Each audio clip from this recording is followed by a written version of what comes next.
Mauro Cid confirma uso de patriotários como massa de manobra e Lula quase desenhou a farsa da anistia. Vem comigo. Antes de seguir, gostaria de pedir seu like nesse vídeo e sua inscrição nesse canal.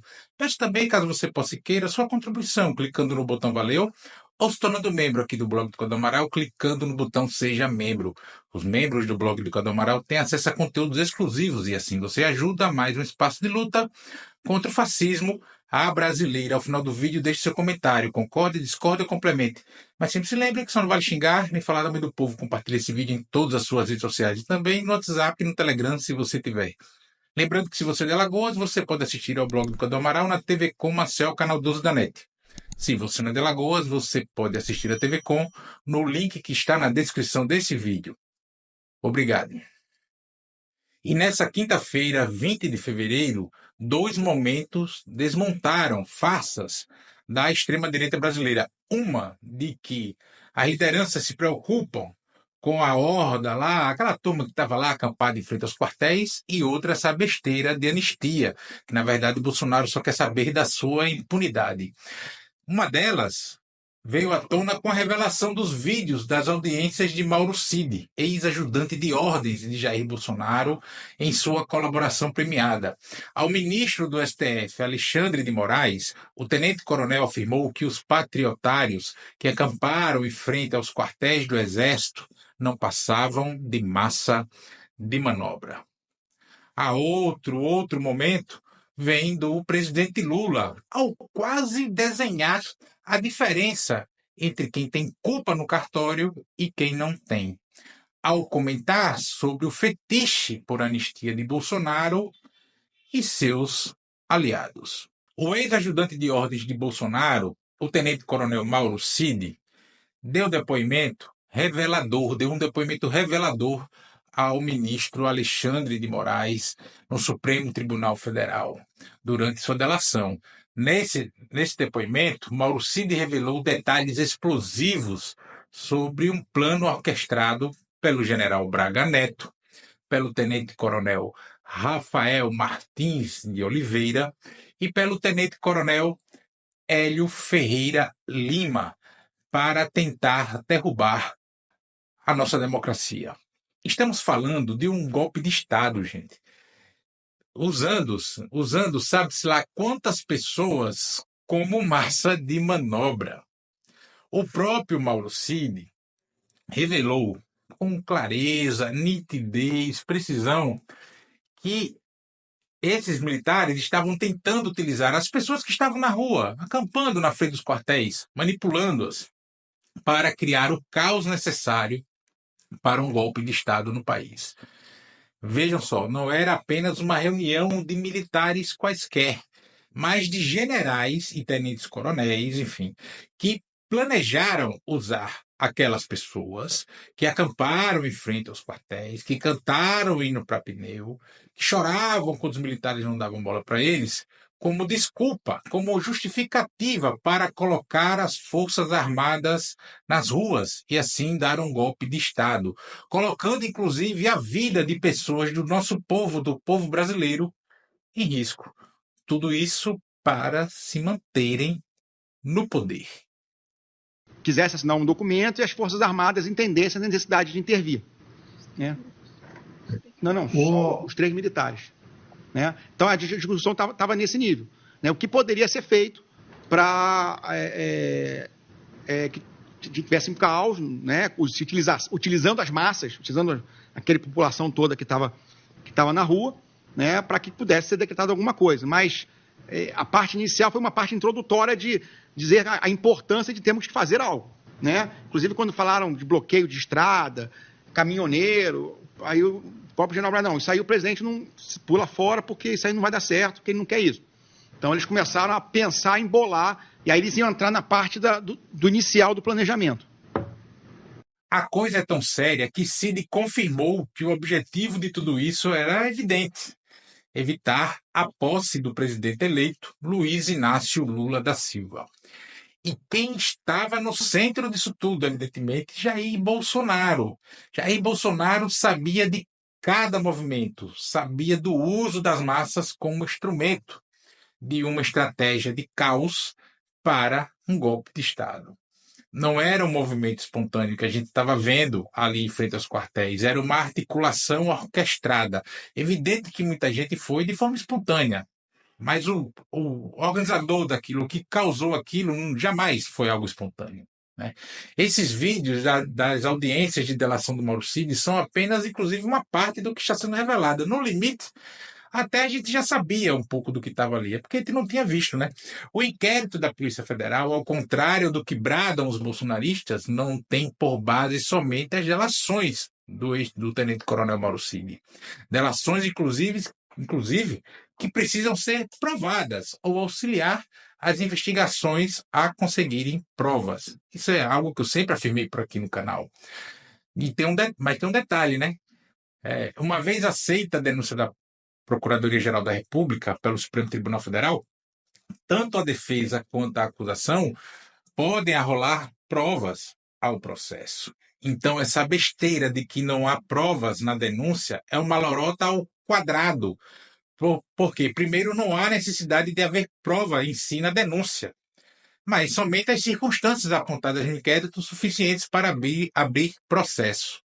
Mas nesse caso específico, há inúmeras provas no documento assinado pelo Procurador-Geral da República, Paulo Gonet, com sabe-se lá quantos documentos anexados. Tem dezenas de documentos anexados ali. Agora, depois de tudo isso, o que é que a gente vê? Jair Bolsonaro, em um gesto desesperado de quem teme a justiça, bradando, clamando por anistia antes mesmo de ser julgado. E isso, meus amigos e minhas amigas, é a maior confissão de culpa que alguém pode fazer. O presidente Lula, que tem bem mais coragem do que muitos metidos a cavalo do cão nas redes sociais, afirmou com razão, em entrevista à rádio Tupi FM do Rio de Janeiro, neste dia 20 de fevereiro, que quando alguém pede anistia antes de ser condenado, está acusando a si mesmo, está provando que cometeu um crime. Isso não é defesa de quem é inocente. Quem é inocente não pede perdão. Quem é inocente busca provar, apesar do dono da prova ser de quem acusa, provar a sua inocência. O que é engraçado é que essas pessoas estão se autocondenando quando eles estão pedindo anistia antes de serem julgados. Ora, a primeira coisa que eles têm que fazer é defender a inocência deles. Eles nem foram julgados, eles já estão pedindo anistia, ou seja, eles estão dizendo que são culpados. Só pelo fato deles pedir anistia antes de ser julgado, eles merecem ser condenados. Ora, se o cidadão está sendo acusado, ele não pode ficar pedindo perdão antes de ser julgado. Ele tem que primeiro provar que é inocente. Ele tem que juntar prova, tem que ter advogado para juntar prova. Ora, eles estão com medo de ser condenados, eles querem pedir anistia antes de ser julgado. Isso não existe. Isso não existe. Eles terão que ser julgados, e se for julgado, vão ser condenados, e depois de condenado, é que se pode discutir o que fazer com eles. Uma boa cela e um tratamento, sabe, com muito respeito aos direitos humanos, é o que eles merecem se eles forem considerados culpados. É isso. Não existe outra discussão. As pessoas que ficam querendo antecipar uma discussão sobre anistia são pessoas que estão acusando as pessoas. Quando o ex-presidente fica pedindo anistia, ele está provando que ele é culpado. Ele está provando que ele cometeu um crime. Ele deveria estar falando, eu vou provar a minha inocência. Estamos falando de uma pessoa que, se realmente não tem culpa no cartório, e é o valentão que vive a demonstrar que é, ou tentando demonstrar ser, melhor dizendo, não deveria ficar bradando tanto um perdão antes mesmo de sequer ser condenado. Nem julgado foi ainda, nem começou o julgamento. Bolsonaro, na verdade, se coloca como um criminoso e não está preocupado em provar ser inocente. Ele está preocupado em escapar da prisão, em fugir das responsabilidades dos crimes que ele mesmo cometeu. E vamos ser muito objetivos aqui, muito claros, muito nítidos aqui, tá? Quem está jogando com a democracia, Quem manipula as pessoas nas ruas para criar caos, quem tenta derrubar o Estado democrático de direito, quem articula golpes, deve ser, sim, responsabilizado. A justiça precisa ser feita e Bolsonaro precisa pagar pelos seus atos.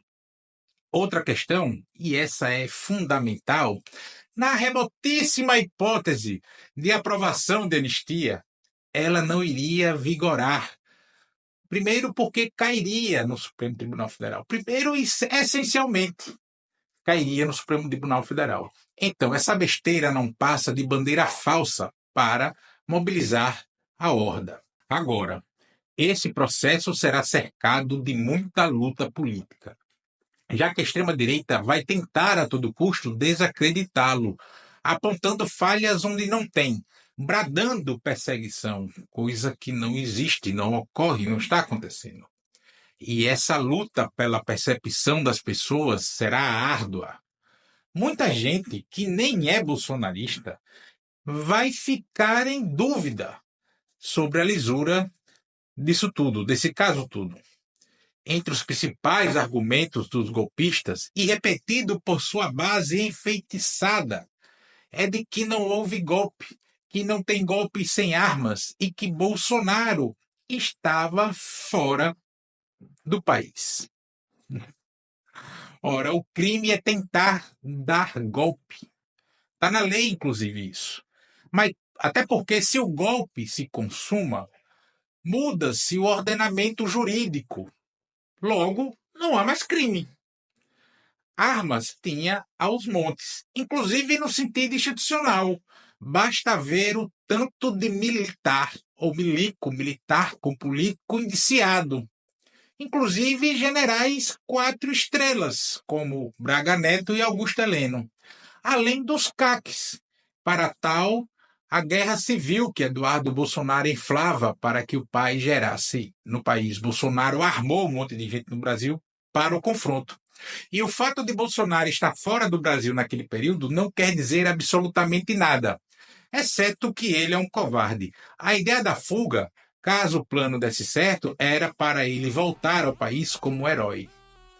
Bolsonaro será julgado, condenado e preso, mas isso não significa dizer que a luta contra a extrema-direita vai encerrar por aí.